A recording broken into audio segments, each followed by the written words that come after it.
this is Brad with the One Group Utah.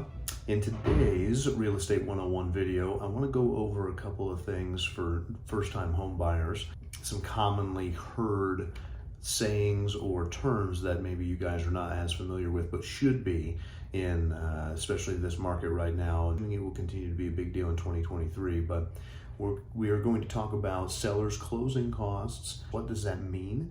When we bring that up, you'll hear that often, as well as a 2-1 buy down. What does that mean? That's a very popular term right now, and something that you should be familiar with. In order to start the conversations of answering that, we should probably begin with what closing costs actually are.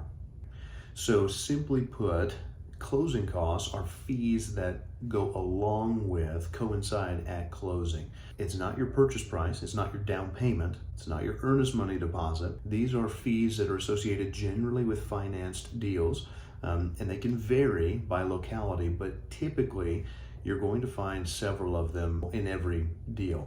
For example, title fees, that is a cost to that. There's an appraisal fee, there's a cost to that. Then there's a credit report fee.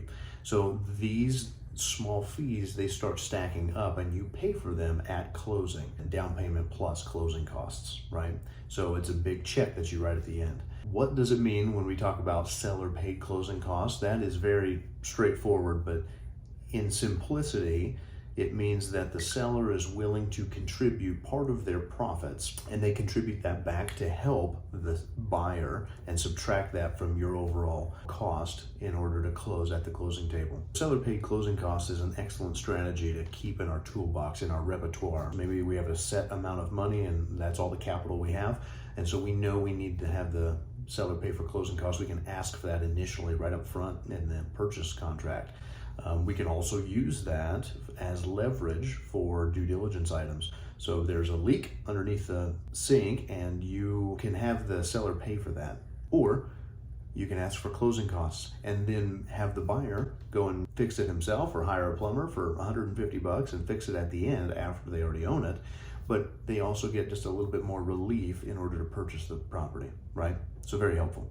Next is a 2-1 buy down. That's what we want to talk about. What does that mean for a buyer? Essentially, it is temporary relief for your mortgage payment. Let's assume for a second that we're at 6% interest rate in order for you to buy this house. That's what the market is. That's what you get qualified for. The seller, and it can only be the seller that offers this, they can offer to contribute and pay a temporary buy down of that interest rate for a specific amount of time. So a 2-1 buy down, for instance, is in year one, the interest rate drops by 2 points. So you are paying a 4% interest rate in your monthly mortgage payment for 12 months. The next 12 months is going to be dropped by a single percent, hence the 2-1 buy down. And so you would have a 5% interest rate for the next 12 months. And then starting year 3, it goes back to what you originally qualified for, a standard conventional loan. Why is that helpful for a buyer? Obviously, the monthly mortgage payment is a little bit lower and that's helpful, but it's extremely advantageous right now